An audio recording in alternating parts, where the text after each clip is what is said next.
Assalamualaikum warahmatullahi wabarakatuh. Halo Sobat Muda Mendunia, selamat datang kembali di podcast UMY Talks. Tentunya masih bersama saya Mutia Parawangsa di sini. Dan di episode kali ini kita akan mendengarkan pengalaman menarik salah satu dosen kita yang juga alumni award Erasmus Scholarship, yang nantinya juga akan berbagi seputar tips dan trik bagaimana caranya supaya kita bisa kuliah di luar negeri dengan beasiswa. Untuk itu tanpa berlama-lama lagi langsung saja kita sapa, karena sudah ada juga di sini tamu kita yang sangat luar biasa, Mr. Zali. Assalamualaikum. Waalaikumsalam, Mbak Mutia. Gimana kabarnya, Mr. Hal ini sehat? Alhamdulillah baik, sehat selalu. Sehat, alhamdulillah. Mbak Mutia gimana kabarnya? Alhamdulillah sehat. Nah, Mr. Zali, sebelumnya boleh perkenalan dulu dong. Mungkin masih ada Sobat Muda Mendunia yang belum mengenal Mr. Zali. Boleh sebut nama dan sekarang kesibukannya apa? Nama saya lengkapnya Abdul Rashid Ghazali, tapi mahasiswa saya sama semua aktivitas akademika di sini manggil saya Zali. Selain jadi pengajar di salah satu fakultas di UMY, saya juga staf di konferensi, jadi saya manajer konferensi di sini. Lalu di luar kampus saya ada co-owner dari sebuah restoran yang namanya 5.000-an gitu. Iya, sangat terkenal bagi yang tinggal di seberang. Oke, alhamdulillah kalau tahu. Oke. Paling itu aja. Udah itu aja kesibukannya. Iya. Oke, Mr. Zali, langsung ke intinya aja ya, Mr. Zali. Kita tahu Mr. Zali ini adalah alumni award scholarship Erasmus. Nah, sebenarnya Erasmus itu apa sih? Dan kalau saya pribadi pernah beberapa kali mendengar ada yang namanya juga Erasmus Mundus, Erasmus Plus, Erasmus Action. Nah, itu bedanya apa sih, atau sama aja? Oke. Jadi Uni Eropa atau perkumpulan negara-negara Eropa itu punya komisi namanya European Commission atau European Commission atau European Council for Education and Culture gitu. Nah, itu mereka punya program namanya Erasmus. Program ini ada beberapa masa memang, dan masa saya sebenarnya namanya sudah Erasmus Plus. Sebelum saya tahun 2013-an itu namanya masih Erasmus Mundus. Cuman terkenalnya dulu Erasmus Mundus gitu. Tapi anyway, namanya itu cuman namanya aja berubah, tapi intinya mereka melalui program ini Council of Education and Culture itu menyediakan beasiswa bagi seluruh rakyat dunia untuk mengejar pendidikan dan belajar budaya di Eropa gitu. Intinya gitu aja. Nah, kalau Mr. Zali sendiri berarti ikutnya ya program yang Erasmus Plus. Ya, betul. Nah, jadi Erasmus Plus itu nanti memberikan fund-nya itu sebenarnya kepada program, kepada konsorsium. Nah, kebetulan saya daftar di konsorsium atau di jurusan saya itu namanya Marihe itu. Ya gitu. Jadi saya dapat secara tidak langsung saya dapat fund-nya itu sebenarnya dari program saya itu. Tapi sumber fund aslinya semuanya dari Council dari Uni Eropa itu. Itu spesifiknya ya tadi. Nah, sekarang kita kembali flashback nih ke awal mula Mr. Zali apply beasiswa ini. Nah, gimana sih ceritanya, awal mulanya seperti apa, dan alasannya pilih Erasmus ini, atau apakah ini cuma sekedar coba-coba aja, atau udah pernah mencoba beberapa beasiswa tapi kecantolnya di beasiswa ini? Gimana, Mister? Dulu tahun 2015, saya lulus 2015, terus sejak itu saya memang nyari beberapa beasiswa yang populer waktu itu. Ada ke Australia, ada ke LPDP juga, lalu beberapa beasiswa kampus-kampus di Asia Tenggara misalnya. Nah, cuman waktu itu memang saya melihat Erasmus itu kayak kok asik banget ya kuliah di beberapa negara gitu kan. Kan kami punya tagline gini, jalan-jalan pulang dapat gelar gitu ya, jalan-jalan pulang dapat gelar gitu. Wah, jadi asik banget. Iya, jadi dengan tagline itu terus saya pribadi kok wah ini ya, saya serius ini. Akhirnya dari 2015 akhir saya nyiapin semuanya, hampir 3 bulan berkas-berkasnya itu. Lalu alhamdulillah langsung itu first try, terus langsung dapat itunya awardnya. Berarti Mr. Zali kuliah di mana aja nih? Di negara mana aja? Berapa lama? Masuknya kapan? Selesainya kapan? Oke, jadi Program saya itu mengharuskan kami kuliah di semester pertama di Austria, di Austria, semester kedua di Finlandia. Wow. Nah, terus semester 3-nya itu lumayan unik karena saya di Cina, di Beijing waktu itu. Beberapa kampus itu kan di Eropa semua ya, tapi ini di Cina itu di Asia. Terus semester keempat saya kembali lagi ke Finland. Totalnya 2 tahun. Terus ada program magang juga. Magang itu wajib di luar negara kita. Jadi waktu itu saya magang di Prancis di kantornya UNESCO. Jadi lumayan lah. Berarti 4 negara nih yang dijajaki oleh Mr. Zali selama di beasiswa Erasmus ini. Tinggalnya iya, cuman kalau mainnya lebih dari itu lah. Kemana aja, boleh dong disebutin kemana aja. Lupa, pokoknya kalau nggak 15-16. Tapi di Eropa semua selain Cina tadi. Iya di Eropa kan itu kan sebenarnya deket banget antar negara, misalnya Austria ke Hungaria itu cuma berapa jam gitu. Jadi mainnya tuh kemana-mana tuh cepat lah. Kalau di sini misalnya satu hari main baru satu pulau, kalau di sana udah beberapa negara langsung gitu. Nah, oke, kembali ke tadi. Nah, persiapannya berarti apa saja nih yang perlu dipersiapkan untuk bisa daftar di beasiswa ini ya? Ada nggak syarat-syarat tertentu yang harus dipenuhi oleh calon warda ini? Semua beasiswa itu mensyaratkan pertama pasti punya motivation letter, itulah yang paling penting lah. Kalau administratif seperti ijazah, terus tes TOEFL atau IELTS, terus syarat kayak KTP, paspor itu tuh wajar. Tapi yang paling penting menurut saya ini motivation letter. Motivation letter itu menurut saya yang menjadi apa istilahnya tuh menjadi pertimbangan mereka. Jadi seseorang akan dinilai kuat atau orang ini mampu nggak sih atau layak nggak sih mendapatkan beasiswa itu dari motivasinya seperti itu. Gitu. Yang paling utama itu motivasi letter itu. Berarti susah nggak sih, Mister, kalau mau daftar beasiswa ini ada nggak sih kriteria khusus yang dicari oleh beasiswa ini? Benar. Jadi ketika kita mau daftar beasiswa itu mesti bolak-balik melihat beasiswa itu kan sebenarnya itu dananya. Tapi yang paling utama kita melihat kriteria dari kampusnya ini. Kampusnya ini mau mencetak lulusan kayak apa, lalu dia membutuhkan kandidat yang seperti apa gitu. Itu yang perlu kita lihat. Jadi saya bolak-balik lihat kurikulumnya, lihat learning outcome-nya, terus lihat apa istilahnya itu objektifnya. Jadi tadi saya bilang mereka butuh orang yang kayak apa, terus mau mencetak lulusan kayak apa. Nah itu yang kami buat. Itu otomatis akan nanti menarik si program ini. Maksudnya ketika saya sudah diterima di program tadi, otomatis kalau saya kan alurnya kan diterima program, lalu dari program akan mengajukan ke Uni Eropa tadi, ada nama-nama ini, silahkan ini layak diberi beasiswa atau enggak gitu. Oh, bisa milih gitu. Bukan bisa milih, jadi alur prosesnya tuh saya diterima program dulu, baru saya nama saya tuh diajukan ke Uni Eropa gitu. Ya, kampusnya yang milih Mister Zali sendiri. Oh enggak, itu sudah di plotting sama sana. Jadi program itu sudah otomatis terdiri dari beberapa kampus. Contoh di Indonesia itu mungkin kayak kurikulum Merdeka, kampus Merdeka. Misalnya gini, Mbak jurusan apa? KPI. Misalnya di Indonesia itu ada program KPI in apa gitu ya. Jadi UMY kerjasama sama universitas di Sulawesi, universitas di Sumatera, sama universitas di Jakarta misalnya. Nah nanti 4 kampus ini bikin program bareng. Nanti mahasiswa yang mau daftar di program ini nanti kuliahnya di kampus-kampus itu. Nah kasus saya itu beda negara, bukan cuma beda kampus tapi udah beda negara juga. Jadi kita daftarnya cuma di satu program. Nama programnya Marihe tadi, Research in Innovation in Higher Education. Lalu setelah kita diterima program itu, baru kita nama kita tuh diajukan oleh yang punya program ini kepada Uni Eropa.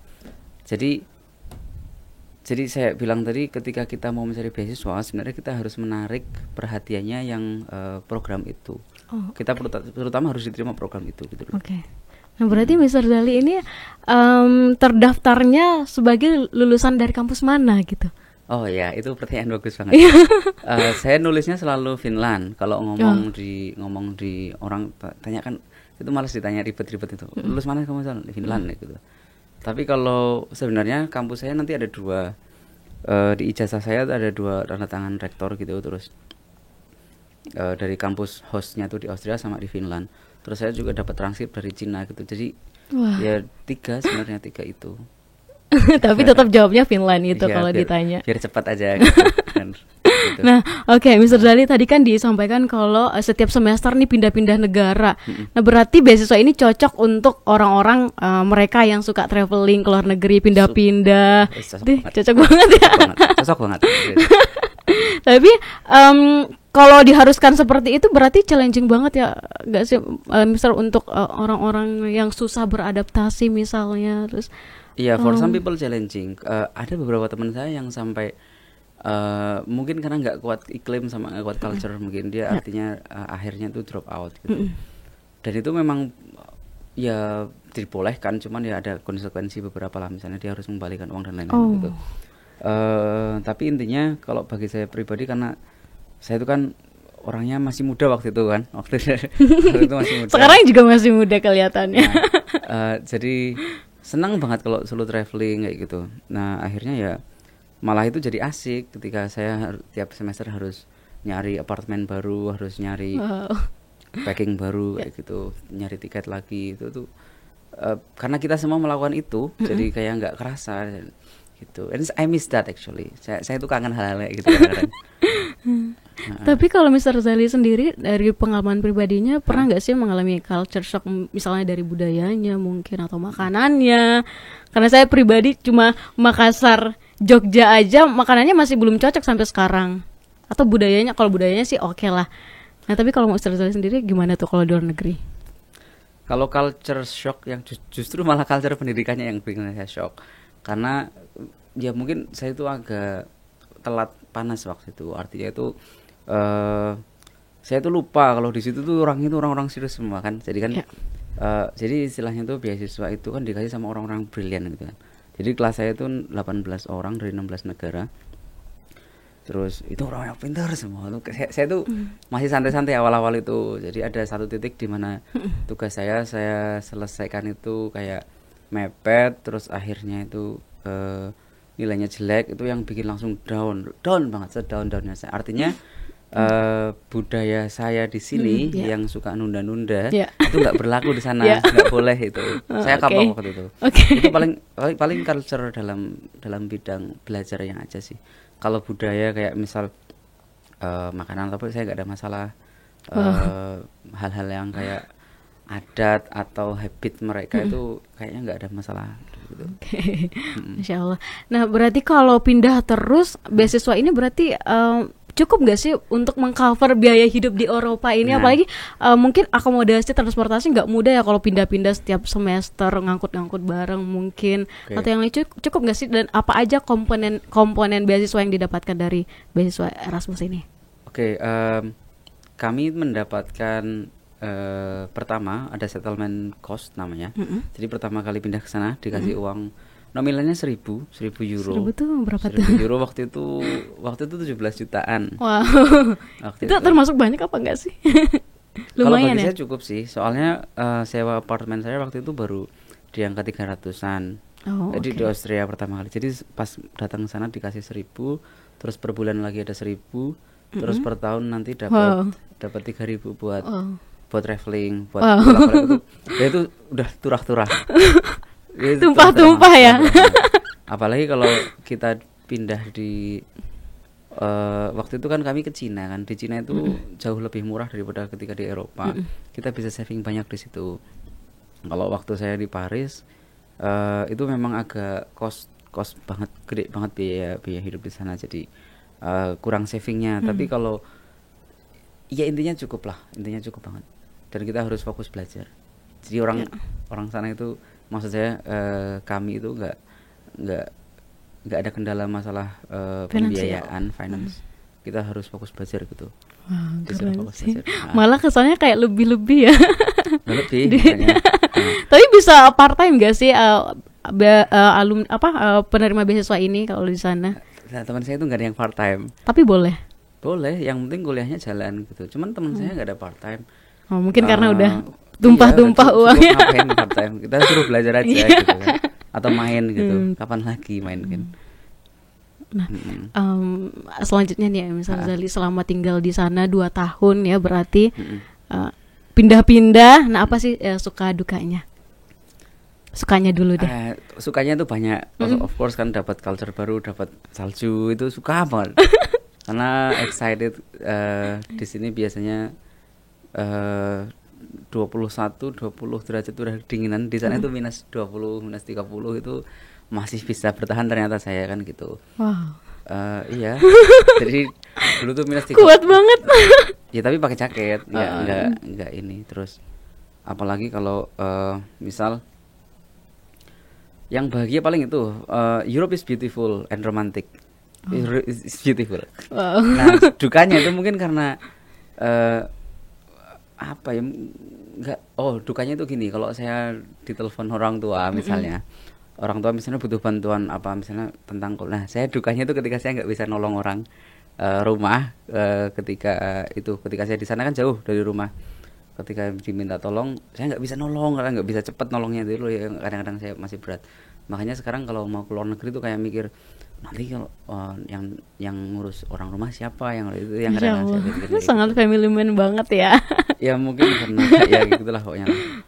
Nah, oke, sekarang boleh dong Mr. Zali ceritakan momen yang paling berkesan selama tinggal di sana, berpindah-pindah dari satu negara ke negara lainnya setiap semester. Nah, apa pengalaman yang paling berkesan? Di negara pertama saya pernah nyasar di hutan. Jadi waktu itu lagi ada acara outbound, terus saya ketinggal. Wah, Terus bisa-bisanya. iya. Saya kan nggak bisa bahasa Jerman. Saya cuman kan di Austria kan pakai bahasa Jerman mereka.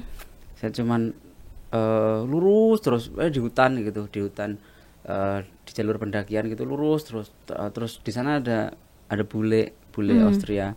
Saya sokan ngomong bahasa Jerman gitu. Intinya tuh tahu lihat teman-temanku nggak, lihat gerombolan orang nggak, kalau di sana nggak ada berarti saya salah jalan, saya harus balikan gitu. Oh ternyata dia nggak lihat. Terus di sana nggak ada, nggak, saya nggak nemuin orang apapun gitu. Oh berarti saya salah jalan, saya tinggal muter aja ke sana. Terus nemu akhirnya teman-teman saya. Itu kok bisa gimana ceritanya? Waktu itu saya lagi ke kamar kecil gitu, istilahnya saya lagi buang air lah. Terus udah tinggal dulu aja gitu, nggak apa. Nah itu ternyata saya ngeblank tadi nih, mereka ngomong ke kanan apa kiri ya gitu loh. Itu aja. Itu kalau di Austria. Kalau di lain ketika jalan-jalan itu sering nyasar, tapi kan memang waktu itu memang tujuannya buat jalan-jalan, buat kesasar gitu. Jadi kadang-kadang nemu hal-hal yang menarik gitu. Gitu. Terus ya paling itu aja sih, Mbak. Nggak ada lagi yang lebih menarik. Ya apa ya? Teman-temannya mungkin dari perbedaan budaya, komunikasi juga pasti. Oke, kami itu tidak ada yang native English, jadi kami nggak ada orang dari Amerika, nggak ada orang dari British. Oh, jadi semua penerima beasiswa Erasmus ini? Maksudnya di kelas saya Oh, itu di kelasnya. kan 18 orang dari 16 negara, kita punya beda-beda sendiri. Jadi kayak kami punya common understanding. Jadi bahasa Inggris saya sama bahasa Inggris orang lain tuh bisa diterima semua, bisa paham semua. Itu yang bikin kami asik itu kayak gitu. Satu orang satu negara. Waktu itu satu orang satu negara. Yang satu negara 2 orang itu ada dari Rusia sama dari Ukraine. Terus lebihnya itu satu-satu semua. Nah, terus gimana tadi? Ya itu kan ketika kami punya culture sendiri-sendiri, terus masuk ke kelas, akhirnya kita bikin culture di kelas baru. Jadi itu yang bikin saya kadang-kadang mungkin ini plusnya Erasmus di situ. Misalnya kalau mbaknya kuliah di Malaysia misalnya, sebagian besar orangnya itu orang Malaysia, nanti akan ikut culture Malaysia, otomatis kan Malaysian style atau bagaimana habitnya mereka, budaya mereka dalam belajar. Tapi kalau kami, karena kami memang semua beda, nggak ada yang dominan di situ. Akhirnya itu.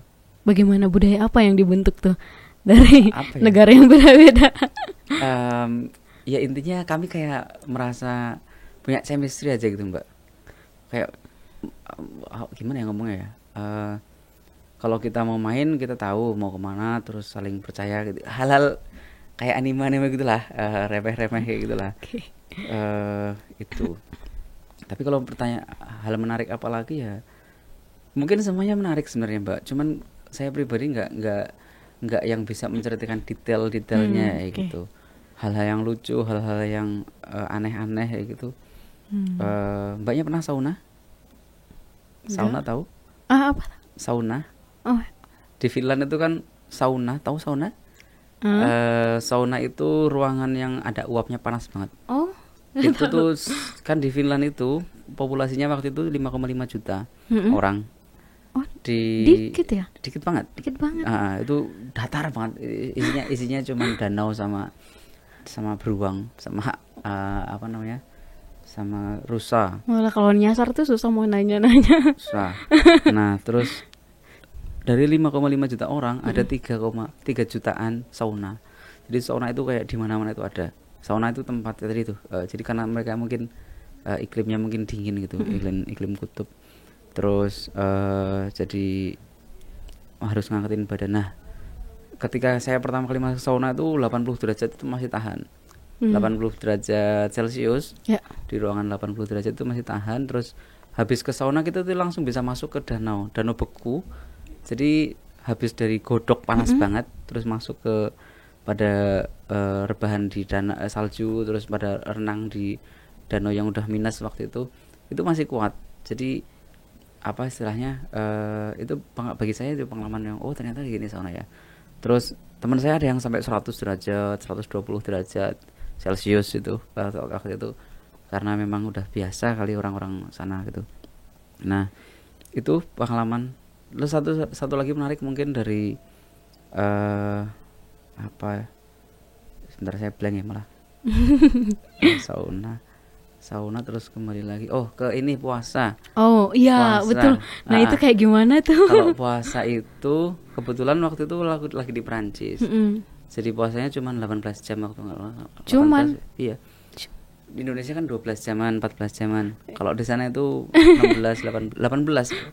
Lumayan lama ya. Lama ya. Dan bilang cuman. Itu 18 jam itu berarti waktu itu saya ingat kayak subuh itu jam 2:30. Masuk maghrib itu jam 10 kalau nggak salah 10 malam. Jadi bayangkan gini.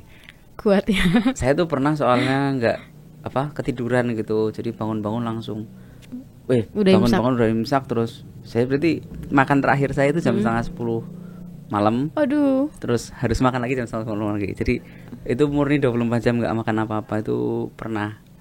Jadi itu berkali-kali saya ketiduran. Dan itu menurut saya ya menarik aja sih. Itu yang asik lah. Dan di Finland lebih lama lagi, lebih lama lagi, bisa sampai 20 jam. Tahu istilah midnight sun? Enggak. Midnight sun itu midnight kan tengah malam, sun itu matahari. Jadi ketika jam 11 malam, jam 12 malam, tapi itu mataharinya masih ada gitu. Okay. Karena kutub itu kan kalau musim panas selalu kena matahari. Aurora juga udah pernah lihat. Jadi banyak sebenarnya, cuman ya kayak gitu lah. Kamu kesana lihat sendiri aja. Keren banget. Tapi Mr. Zali pernah sakit nggak sih dengan cuaca se ekstrim tadi yang diceritakan itu? Masa nggak pernah sakit? Awal-awal sakit waktu di Austria. Saya alhamdulillah bawa komik sama antangin, itu yang membantu banget itu. Itu serius. Jadi iya, saya sakit flu awal-awal aja tuh. Sakit karena kedinginan itu awal-awal masuk angin. Habis itu enggak, setelah itu terus enggak lagi. Terus saya pernah sakit gigi saya kambuh.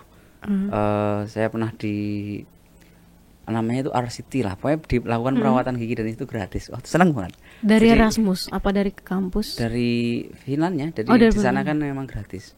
Pelayanan publiknya itu kesehatan pendidikan itu gratis. S1 sampai S3 itu gratis.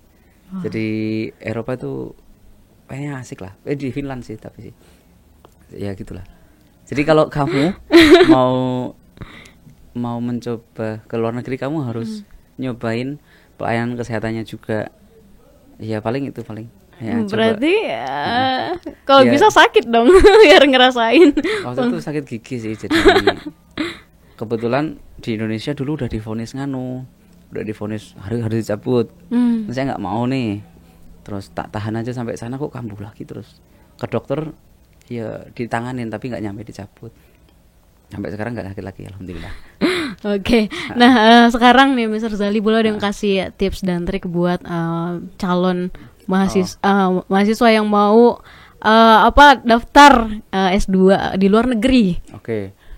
Pertama, kalau mau dapat beasiswa, mereka itu mencari apa istilahnya itu, kesambungan, alignment antara apa yang kamu lakukan sekarang sama apa yang kamu kejar di luar negeri, terus sama apa yang mau kamu lakukan setelah kamu lulus gitu. Contohnya gini, Mbak Mutia sekarang sibuknya apa? Ya beginilah podcast. Kamu menyukai bidang apa? Jurnalis. Oke. Ketika kamu bilang kamu tertarik dalam bidang jurnalistik, maka di CV-mu atau di piagam-piagammu kamu harus buktikan, oh kamu ikut pelatihan jurnalistik, kamu punya sertifikat jurnalistik, kamu punya jam kerja atau work experience jurnalistik, atau ambil course jurnalistik. Itu artinya kamu bukti. Kamu nggak ngomong di motivation letter saya menyukai jurnalistik, itu ada buktinya. Terus kamu pengen apa sih di dalam dirimu? Misalnya saya tuh pengen menaikkan skill saya, entah itu untuk urusan karir, entah itu karena kamu misalnya melihat problem di sekitar kita ini. Nah, nanti itu ditulis di motivation letter, saya pengen menyelesaikan masalah ini, ada isu yang ingin saya lihat. Nah, saya nggak punya ilmunya untuk menyelesaikan isu ini, atau saya pengen meraih karir itu tapi saya belum bisa meraih karena saya kurang ilmu. Nah, ilmu itu kebetulan ada ditawarkan di program ABC Jadi kita nulis lagi sekarang kita sibuk apa, terus kita mau mencari apa, karena di sana menawarkan program ABC tadi misalnya. Nah, terus setelah apa namanya, kita dapat itu, kita mau ngapain? Application-nya di mana? Application dari setelah kita lulus gimana? Kita tulis juga. Nah, jadi harapannya itu nyambung. Jangan sampai misalnya gini, kita bilang oh saya tertarik di dunia pendidikan nih, tapi aktivitas kita nggak mencerminkan pendidikan misalnya, atau nggak ada track, nggak ada sertifikat atau pengalaman itu tuh nggak masuk akal gitu. Itu jadi syaratnya itu. Poinnya adalah nyambung antara yang kamu lakukan sekarang, ada buktinya, terus yang mau dicapai di sana apa, terus apa yang mau kamu lakukan setelahnya. That's it. Oke, cuma itu. Itu bikin itu tuh yang susah sebenarnya. Krusial banget ya bagian itu ya. Iya, terutama ketika bikin CV, kamu nulis satu baris di CV, misalnya pernah mengikuti seminar ini, kan kamu harus daftar seminar, harus ikut seminar gitu kan. Jadi perbaiki CV dari sekarang itu ya salah satunya itu perbaiki, artinya itu nambah skill, nambah experience kayak gitu.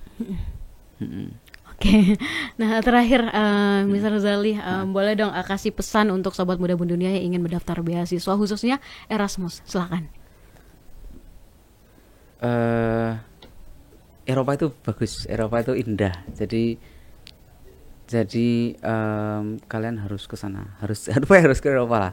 Terus kalau bisa ke Eropa itu ke Austria dulu, biar wah. Kalau Austria itu rapi, bersih, tertata gitu. Jadi itulah, saya nggak mau banyak spoiler, intinya kamu kesana aja. Gitu. Oke, Masya Allah, menarik sekali ya apa yang tadi sudah di-sharing-sharingkan oleh Mr. Zali. Udah banyak berbagi pengalaman, juga tips dan trik supaya kita bisa dapat beasiswa kuliah ke luar negeri. Dan terima kasih untuk sobat muda dunia yang sudah setia menyaksikan UMY Talks, dan sampai jumpa di episode berikutnya. Wassalamualaikum warahmatullahi wabarakatuh. Waalaikumsalam.